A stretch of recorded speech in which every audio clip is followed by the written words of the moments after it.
This clip's brought to you by ServiceNow. AI is only as powerful as the platform it's built on. With the ServiceNow AI platform, your AI, data, and workflows all work together, connecting every corner of your business. To see how you can put AI to work for people, visit servicenow.com/AI-agents. Time to get nerdy. Chris Eubanks, I'm not saying you're a nerd. I'm just saying we're going to get nerdy. No, we're going to get really nerdy. I hope Mike can keep up. I'm excited. He's like dressed like a school kid right now. Yeah, I know. Like I got a second career now. Yeah, I got to start throwing on actual clothes, no sweatpants anymore. That's it. I know. Like you don't even have to dress for the job on now. The wide, you can see Andy agrees. So true story. I walk in. I hit some balls this morning. I walk in, and Mike goes like unsolicited, like just volunteered it. He goes, "Yeah, I mean, there's a bathroom over there if you want to change." I'm like I haven't worn this every single time we've done any episode. All of a sudden ever. now, Mike, does he usually wear the button? Oh, no, Mike usually dresses. He usually dresses. So it's not like he tried to, spruce it up a little bit. I mean, I have to make an effort. You guys. All right, so what we're going to do, everyone loves a list.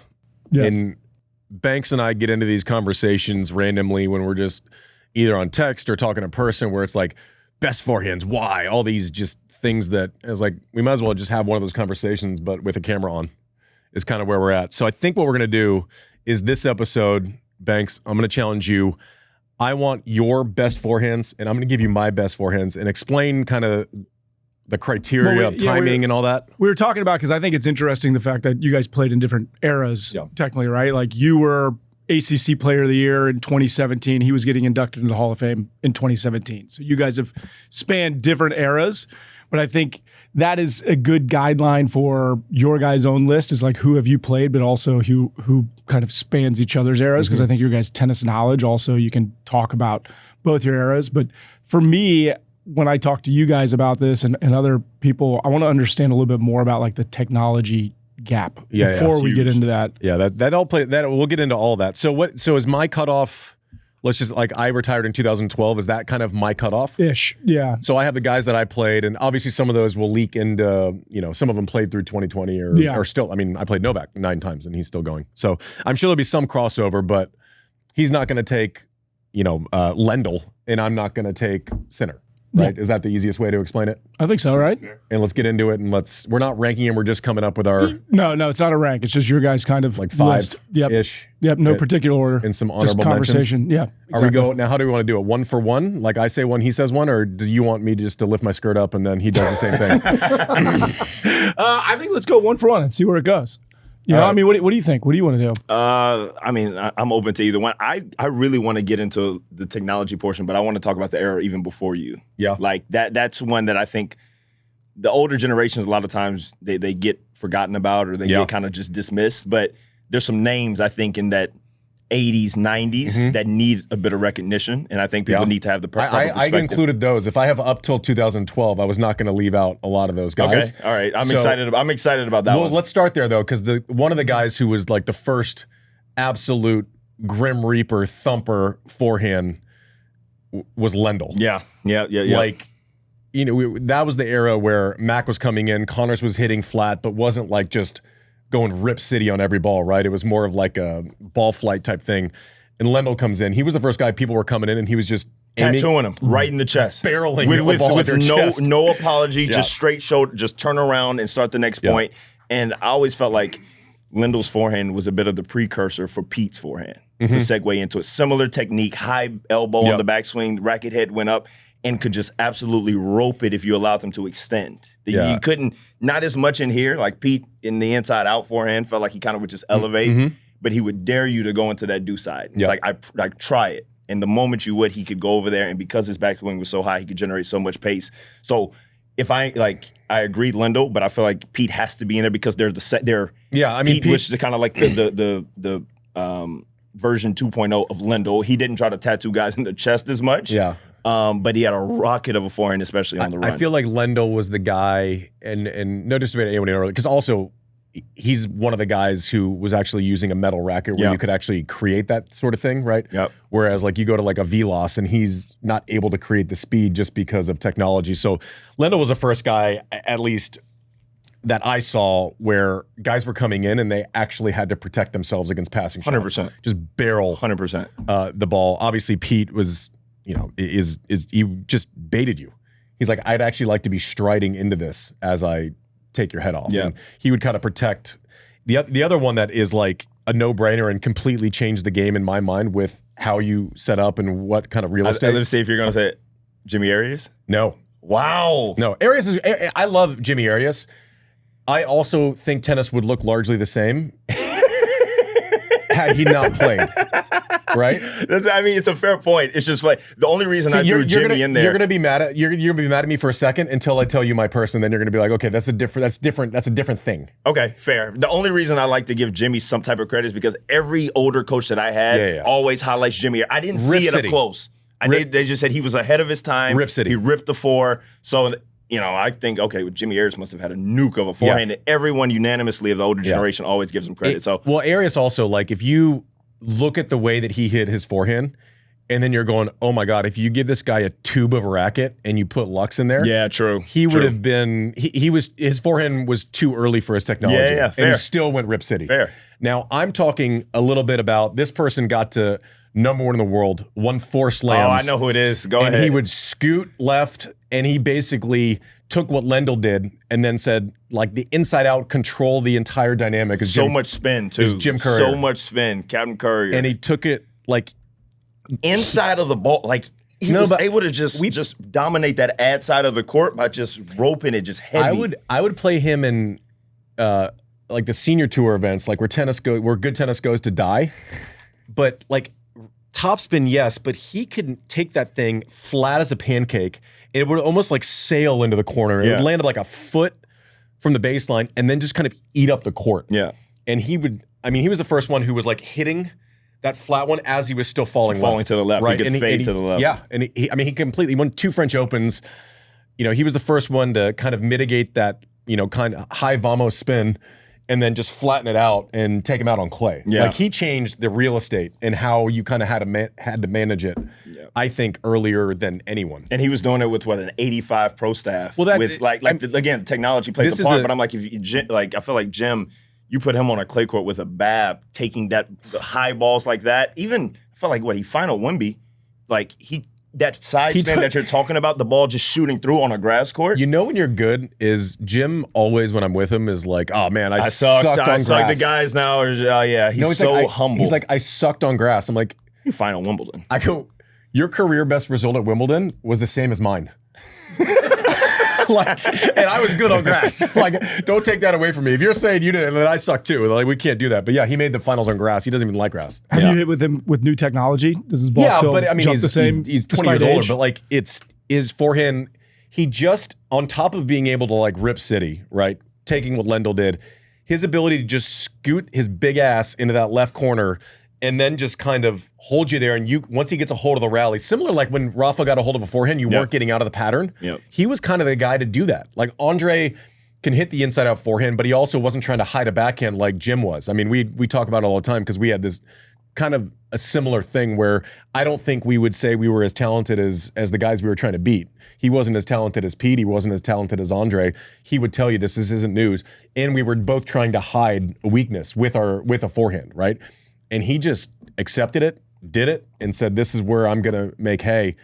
Bomb first serve. Yeah. Not enough credit for his first serve and a nasty kick. Now I was going to say that ad side, play that kick wide, start off with forehand, and inside out. I mean, inside in. But like Lendl, Courier, Pete, Lendl especially, like, if you look at his racket, it's small hit size. It looks like a disgusting thing to try to hit a forehand with. Yeah. It looks horrible. It's like a frying pan. It's like the size horrible. of like your skillet in your kitchen, and just put that in a tennis racket and go out and play 5 sets. I couldn't do that. I would rather get kicked in the nuts than try to hit a forehand with Lendl's forehand. Right? Like, it's not the one. So I'm glad you said go back a little earlier. Other one in there is Agassi. Like, okay, so this is a good conversation. I was going through some players in the list kind of last night preparing for this. And when I'm thinking about players in their forehands, I felt like, correct me if I'm wrong, Andre wasn't you didn't think forehand. It wasn't the first thing you thought when you thought of Andre. You knew he could hurt you on both wings. I feel like you thought of the backhand, but did you think of forehand when you thought of playing Andre? Because I played him. And here's the difference. We're giving Arias a lot of credit for his forehand, right?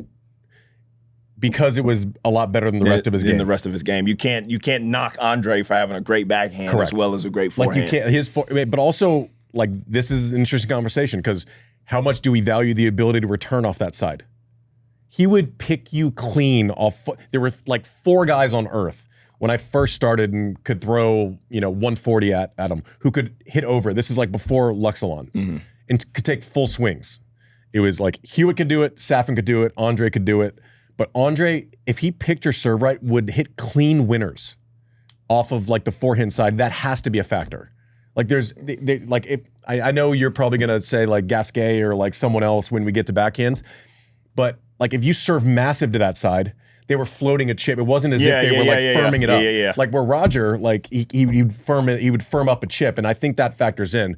Andre's ability, he didn't need time on his forehand. Yeah, because he was also so close to the baseline. You could, like my backhand wasn't good, but like I could firm one up middle, and he could be on the baseline, have a backswing that was 6 inches long, and pull it hard. Like he didn't need time.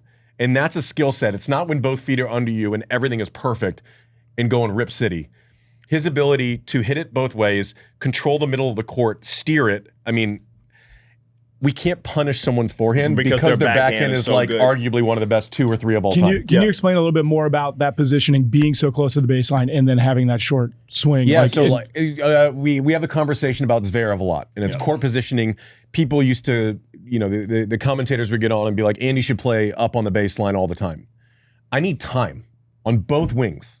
Like just technically, I had a big backswing, so by virtue of that, if someone goes hot through there and I'm on the baseline, I struggled. Yeah. Right? I couldn't turn it real quick. Couldn't get it like. No, now if I had time and I could set up, then I could give it a ride. Andre needed no time to turn or be aggressive. So he would hit a serve, you would stick a return, and if he had a forehand, he could firm it up. He could be a foot inside the court. And if you didn't hit it on his shoe tops, he was injecting pace into the next ball and didn't need time to turn on it. Right, that matters. Like a complete forehand, not a perfect scenario forehand, which I feel like a lot of people get carried away with some names. They say, "Well, this guy hit it harder than anyone." I'm like, yeah, everyone can hit it. It's not a speed. Varying level, degrees of hard. Right? If everything, it's not a fed ball drill where you're feeding out of a basket and people are just, it's not a driving range. Yeah, it's like a second baseman and batting cages. So right? 100% Andre is on my list for forehand. I hear what you're saying, but there's no chance I'm going to punish him because his backhand was as good as his forehand. He needed no time. He could inject pace. His pocket was from a foot above his shoulder to his shoe tops. Like you couldn't find. It's not as if like you got it up on this side and you were safe. And you were There's some guys like that. There was no place safe. I could hit a nasty slice serve on the deuce side. And if he picked, now he guessed a lot on returns. He did. You can go back and watch some of those old videos, and you see but there comes that 1 or 2 service game. He's the equivalent. He gets on it, second serve, first point of a game. Now you feel tight, love 15. If he read it and missed a return, you felt relief. Yeah, like you couldn't beat him with pace if he actually picked the right spot. Now he would guess because his wingspan wasn't like a Novak or a Murray, right? So he wasn't going to like swallow up all the real estate. But if he picked it right. It's like a hitter looking for a pitch, and if they get that pitch, you didn't miss it. But there's no chance that his forehand isn't one of the most complete forehands. Yeah, in history. It's fair. So I watched later career Andre. I've gone back and watched video, and I've seen. What's so funny to me is seeing the transition of early Andre using the Prince graphite. Yeah. And then realizing that I was using a Prince graphite, I'm assuming probably with like Pro Blend or some type of blend. Which is insane. For those of you who don't know what Pro Blend is, Kevlar. It's basically Go drive out to the countryside today, and when you look at a wire fence, basically imagine that being strung on a tennis racket. Yeah. It's pretty much what it is. And then you go to 2005, and he's using modern technology, Luxilon, and I'm like, when we talk about certain all-time greats transcending generations in making the adjustments, that's one of the things that gets talked about when we talk about players from previous generations. We always say, oh, well, they would have figured it out. They would have made an adjustment. Andre is a great example of someone who started in one era, totally different from the way the training was done, diet, the level of professionalism and just continued to be great all the way to 2005 where he played Fed in the final. So it's like, yeah, the guy was playing in the 80s and then he played Roger. No, it's pretty insane. He was maybe the only one from like 80s through that kind of was able to adapt. But also, I personally think he's the best ball striker in history. You know, maybe we're getting there with Sinner or Novak. Like they don't square it up, but like it's just as far as like you see him. I was with him 2 days ago, and we were doing this little dumb corporate pickleball thing, and he gets it in his pocket with a pickleball. And just like if it's in his pocket, now his pocket is smaller because he doesn't, his hips have been bad for 20 years now. I mean, his ability to just create and like inject into it if it's in his zone is just absurd. So maybe we can argue, someone else is there, but there's no one who's like head and shoulders above as far as ball striking. Yeah. And I think you have to have a talent like that to transcend generations. And technology. Also, you can give him, he's so talented with his racket and the ability to create. You give him Pro Blend, you give him Lux, you give him Gut. Like, there are a lot of guys who got swallowed. I struggled in the middle of my career going with like when guys got to all poly, and my stroke production was trained from the time I was little with that's huge. With not that's huge. The way that you're what were they getting? More power, more spin, like or you're just able to control the ball. Yes, more now. A little bit of everything. Everything. But the part that he said in the beginning is about the way that your strokes are kind of constructed from the time you start tennis is huge. Like, you look at Pete's technique and Lendl's technique, like their strokes were made for small square inch head, heavier rackets, small heads, flat hitting, and just being able to, if I get this racket on the ball and I can get the momentum going, it's a club and the ball is shooting through.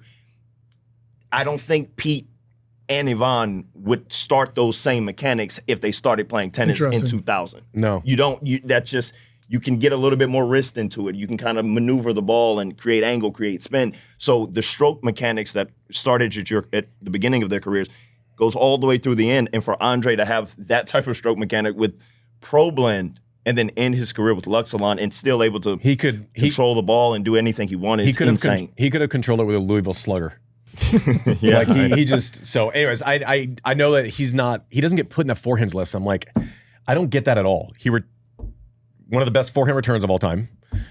The ability to eat up real estate and not be pushed off of it. He didn't need time to do whatever he wanted to do. So he's on there for me and pretty easily. Okay. Someone from my generation who would just hit clean winners. Like you would be playing against him and you would know if you didn't hit a ball perfectly to that side, there was a chance that you weren't going to see the ball again. And he would just wipe it out. Like the ability to hit winners and the long levers of this guy. Del Potro's forehand. Ah, you know it well. Oh, dude, you would stick a chip.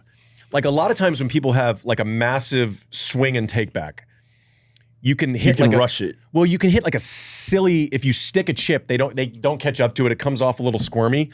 His ability to take that lever and at the last minute, take a chip that you just knifed inside out, and then he just sweeps it cross court. I mean, there would be sets where, he hit 9 forehand winners.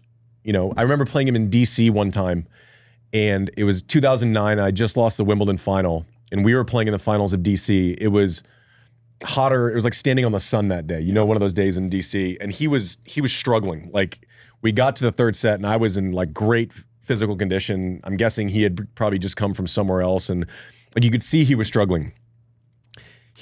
We're in a third set breaker. He hit nothing but first serves, first and seconds. Didn't double fault. And then I knew he couldn't move. He could not move. And I hit a serve, and he was literally just waiting back.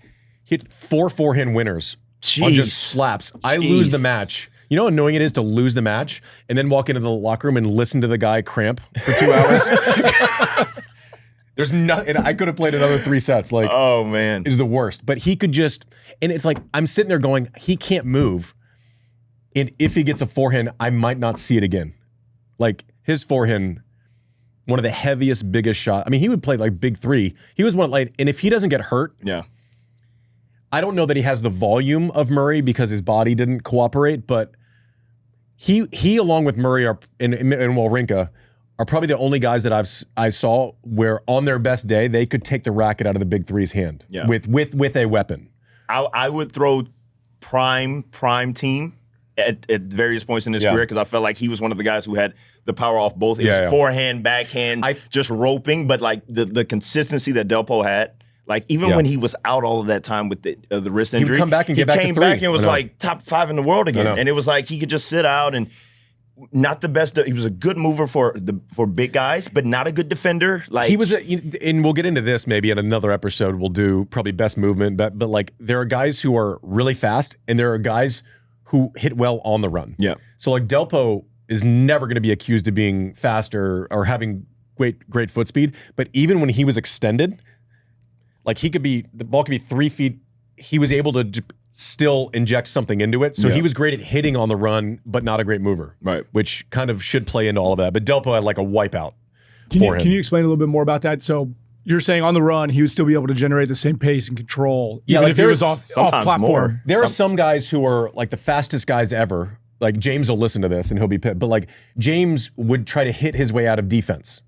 Right, so you didn't feel his speed as much because it wasn't as if he was like clawing a ball back.